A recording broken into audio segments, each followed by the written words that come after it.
തികച്ചും യാദർച്ഛികമായിട്ടാണ് പരിചയപ്പെട്ടതെങ്കിലും എനിക്ക് നിങ്ങളെ ഇഷ്ടമായി. നമുക്ക് വീണ്ടും കാണണം. എന്റെ മനസ്സിൽ ചില കണക്ക് കൂട്ടുകളൊക്കെ ഉണ്ട് കേട്ടാ. ഓക്കെ.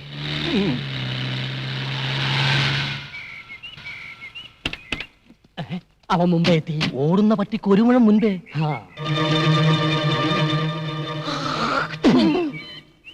ഇവൻ വന്ന സ്ഥിതിക്ക് ഞാൻ ഒരു കാര്യം തീരുമാനിച്ചു കഴിഞ്ഞു. എന്തൊരു ഡിസ്ക് എടുത്താലും ശരി, എന്റെ മോളെ ഈ ചെറുക്കനെ കൊണ്ട് തന്നെയും കിട്ടി. ഇത് റിസ്ക് തന്നെയാ. ഇതെന്റെ ഒരു വാശിയാണ്. സ്വന്തം മോളുടെ ജീവിതമാണ്, സൂക്ഷിക്കണം. അതാണ് എനിക്ക് വലുത്. എന്നെ നീ ഒന്ന് പരിചയപ്പെടുത്തണം കേട്ടാ.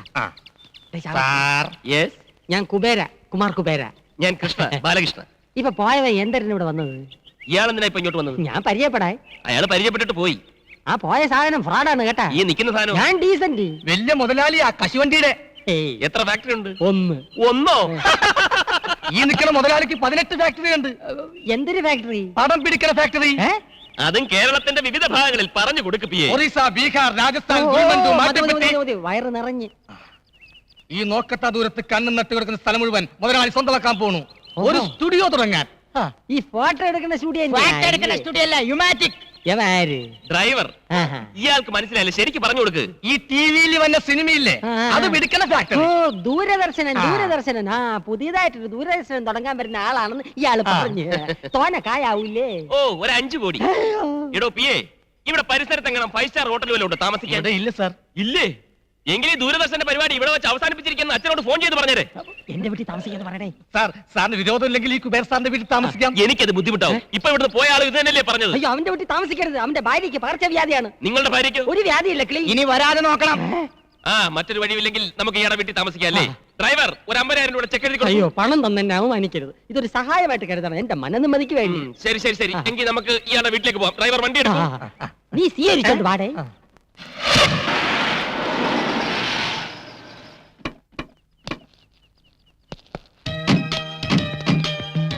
ഇതാണ് എന്റെ ഭവനം. അപ്പൊ അതോ? അതൊരു കൂതറ ദരിദ്രവാസിയുടെ. അയൽവാസി ഒരു ദരിദ്രവാസി. മൊത്തത്തിൽ ഒരു ചീപ്പ് ലുക്ക്. നമ്മുടെ സർവൻസിന്റെ കോട്ടേജിന്റെ അത്ര പോലും വലിപ്പമില്ല. കുറച്ച് ദിവസത്തേക്കല്ലേ അഡ്ജസ്റ്റ് ചെയ്യാം.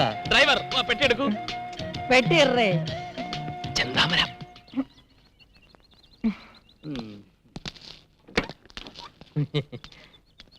എടടേ. എന്താ എന്താ ഇവൻ എന്തോന്ന് ഇത് 10 കിലോ പെട്ടി വെച്ച് തിരിഞ്ഞളിക്കുന്നത്? തട്ടി തോളിക്കെട്ടടാ. കേട്ടടേ, തട്ടി തോളിക്കെട്ടടാ. ഇങ്ങോട്ട് പറയേ, ഇങ്ങോട്ട് പറയേ. ഇതൊക്കെ ഒരു നേക്കാ. ഇത്രേ ഉള്ളൂ. ഈസി അല്ലേ? തൊഴിലെന്താണെന്ന് ഇപ്പഴറിയിക്കണ. എന്തൊരു രണ്ടും കൂടെ കിന്നാരം പറയണത്? മുതലാളിയുടെ ഒരു കാര്യം കണ്ട തൊഴിലാളിയാണെന്ന് ആരും പറയൂ. എടേ, അറിഞ്ഞുകൂടാത്ത വേലകൾ പറഞ്ഞു കൊടുക്കണേന് ഒരു തെറ്റുമില്ല. അത് ശരിയാ. നീ എന്തോന്ന് തലയിൽ ലോഡും കെറ്റി മിഴുങ്ങിയാ നിൽക്കുന്നത്? അകത്തോണ്ട് പോയി തട്ട്. അയ്യോ, അവ എന്നെ തട്ടി കൊണ്ട് അകത്തു വയ്യടേ.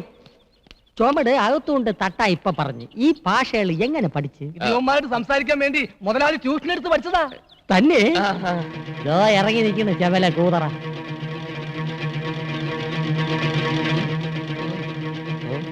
മോനെ, നീ എപ്പോഴാണ് ഇവിടെ ദൂരദർശനം തുടങ്ങാൻ പോണത്? കോടിക്കണക്കിന് കായ് ചെലവാവില്ലേ? പിന്നെ ചില കഴിപ്പണം കെട്ടവന്മാരെ കൊണ്ട് ഒരു ഇരിക്കപ്പുറതയില്ല. ചെല്ല ഇവിടെ നിന്നാ കണ്ണു വിട്ടുവിടും. വാ, അകത്തോട്ട് പോവാം. നമുക്ക് വെള്ളങ്ങളൊക്കെ കുടിച്ചിരിക്കാം. ഇവിടെ പലരും വിചാരിച്ചിട്ട് നടക്കാത്ത പല കാര്യങ്ങളും ഇനി ഈ കുബേരൻ നടത്തും. ഒലത്തും. എന്താ? അയൽവാസി ഒരു ദരിദ്രവാസി. അത് നിന്റെ അച്ഛൻ. ഇത്രയും സൗകര്യങ്ങളൊക്കെ ഇവിടെ ഉള്ളൂ. ഇവിടെ താമസിക്കണേന് വിരോധമൊന്നും ഇല്ലല്ലോ. ഹലോ, മച്ചനോട് സാറിന സാറിന. ഹലോ. എടാ തെണ്ടി, നീ കുറച്ചു നാളായി ചെന്താമരയുടെ കാര്യം പറഞ്ഞ് എന്നെ ഭീഷണിപ്പെടുത്താൻ തുടങ്ങിയിട്ട്. നീ അധികം വെളിച്ചിലെടുത്താണ്ടല്ലോ, ആ കോട്ടും സൂട്ടൂരി ഞാൻ അങ്ങോട്ട് പോവും.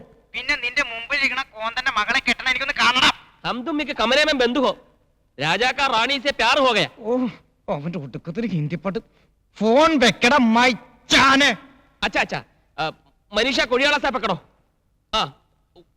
ഓഫി നമ്മുടെ സീരിയലിൽ ആദ്യത്തെ എപ്പിസോഡിൽ മനീഷ കൊഴിയാളക്ക് ഡേറ്റ് ഇല്ല. നമുക്ക് ജൂഹി ചൗളയെ ബുക്ക് ചെയ്യാം സാർ. അയ്യേ, ചാള വേണ്ട, അയ്യം. നമുക്ക് നെമ്മി വാങ്ങിക്കാം, നെമ്മി. അച്ഛാ അച്ഛാ അച്ഛാ. അല്ല, അച്ഛന്റെ കാര്യം കേട്ടപ്പോഴാണ് ഒരു കാര്യം നിരൂപിച്ചത്. ബാലകൃഷ്ണന്റെ അച്ഛന്റെ പേരെന്തര്? മാട്ടുപ്പെട്ടി മഹാദേവൻ.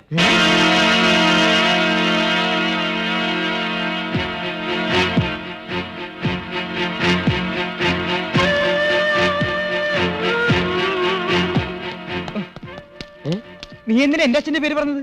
എന്റെ അച്ഛൻ മരിച്ചു പോയില്ലേ? അച്ഛൻ മരിച്ച കടക്കാരുടെ തന്റെ പേര് പറയാ. ഈ സിറ്റുവേഷനിൽ കാശുകാരനായ ഒരു തന്തയാണ് ആവശ്യം. അത് കേട്ടത് ആ കുബേരനകത്തോട്ട് പോയി. ഉം. ഇനി എങ്ങാനും അയാൾക്ക് മഹാദേവനെ പരിചയം ഉണ്ടാവുമോ? ഉണ്ടാവോ? ഉണ്ടാവോ? നീനെ നമ്മുടെ ഫാക്ടറി വരുന്ന കശുവണ്ടിയൊക്കെ എവിടെ നിന്നാണെന്ന് അറിയാം? ആ മിടുക്കി. എടി തൂവലെ മഹാദേവന്റെ തോട്ടത്തിൽ നിന്നാണ്. ആ അയാളുടെ മോൻ നമ്മുടെ മോളെ കെട്ടിയ അണ്ടി പുറത്തൊന്നും വാങ്ങിക്കണ്ടല്ലോ. അത് ശരിയാ. ആ ഇനിയിപ്പോ അയാളെങ്ങനെ പോലീസിൽ ഫോൺ ചെയ്യോ? എങ്കിൽ എല്ലാവരും അകത്തായത് തന്നെ. തലം കാലിയാക്കുന്നതാണ് ബുദ്ധി. വാ വാ വാ വാ. നില്ല്.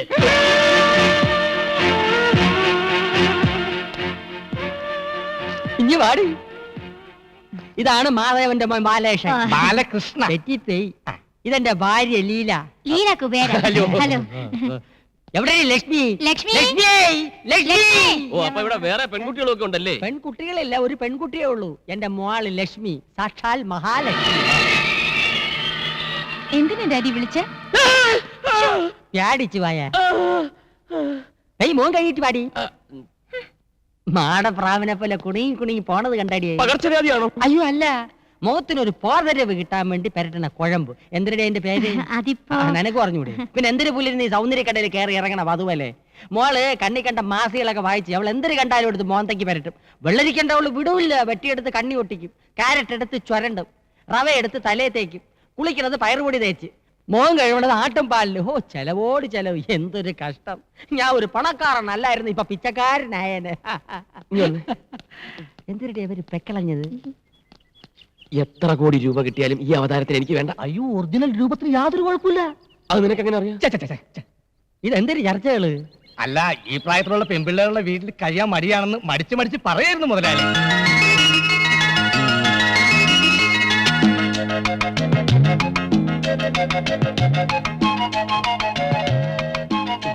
ഇതേതാ ഈ കുട്ടി?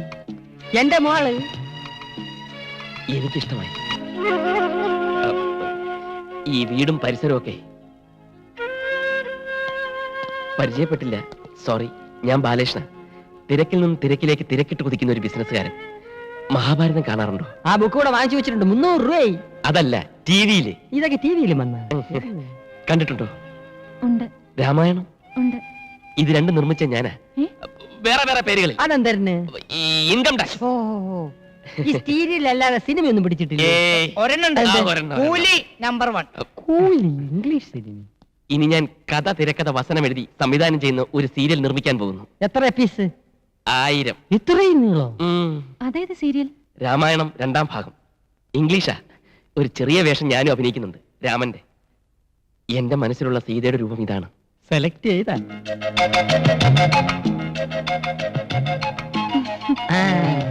ഇപ്പൊ ഏതാണ്ട് കൊത്ത ലക്ഷണമുണ്ട്. എന്തരത്ത്? അല്ല, സീത നായിക ജ്യൂസുകൾക്ക് പകരം. മുതലാളി, ഞാനിപ്പോ പോട്ടെ. താനോടെ പോന്നു? അച്ഛന്റെ അടുത്തേക്ക്. ഇവിടെയുള്ള എല്ലാ കാര്യങ്ങളും അച്ഛനെ പറഞ്ഞ് മനസ്സിലാക്കണം. വലിയ വിഷമക്കാരനാ. ഇവിടെ എല്ലാ കാര്യങ്ങളും ഭംഗിയായി നടന്നു കഴിയുമ്പോ ഞാനിങ്ങെത്താ. താൻ പോയാൽ ശരിയാവില്ല. യവൻ പോണെങ്കി പോട്ടെ. മോന്റെ എല്ലാ കാര്യങ്ങളും നോക്കി ഞാൻ ഇല്ല ഇവിടെ. ദേ മേളിലാണ് മുറി, അങ്ങോട്ട് ചെല്ലേ. പോ. നീ എങ്ങോട്ട് വെച്ച് വിടുന്നത്? ഡ്രൈവർക്ക് പുറത്ത് ഷെഡിൽ താമസിക്കാം. ഷെഡാ? വാ പോ. നീ അങ്ങോട്ട് ചെല്ല്. ദേ പോടേ. അങ്ങോട്ട് ചെല്ല്. എന്തിനിടെ നിന്ന് വടവണത്? ഇവൻ തറയാണല്ലേ. മോളെ, ഡ്രൈവറെ തട്ടി ഷെഡിലും കയറ്റി അവനെ പിടിച്ച് മുറിയിലും ആക്കി. ഇനി പിടി മുറുക്കേണ്ടത് നീയാണ്. ഞാനോ? എന്തിന്? വാ. എടി, അവനെ കുറിച്ച് എന്റെ അഭിപ്രായം എന്തിനാണ്? Gentle and handsome. അങ്ങനെ വരട്ടെ. എടിയേ, ആ. എവള് പറഞ്ഞതിന്റെ അർത്ഥം എനിക്ക് മനസ്സിലായില്ലെങ്കിലും എവളുടെ മുഖഭാവത്തിന് സംഗതി പിടികിട്ടി. എന്തിന്? കുന്താം. എവക്ക് അവനെ ബോധ്യമായി. കണ്ടോ? എടി, ഇനി അവന് എവളെ ബോധിക്കാൻ എന്തിനു ചെയ്യണം? നിന്റെ മോക്ക് ലൈൻ അടിക്കാൻ അറിയാം? നീ പറഞ്ഞു കൊടുക്കണം. നീ എന്നെ വളച്ച് വീഴ്ചകളല്ലേ എക്സ്പോർട്ട്.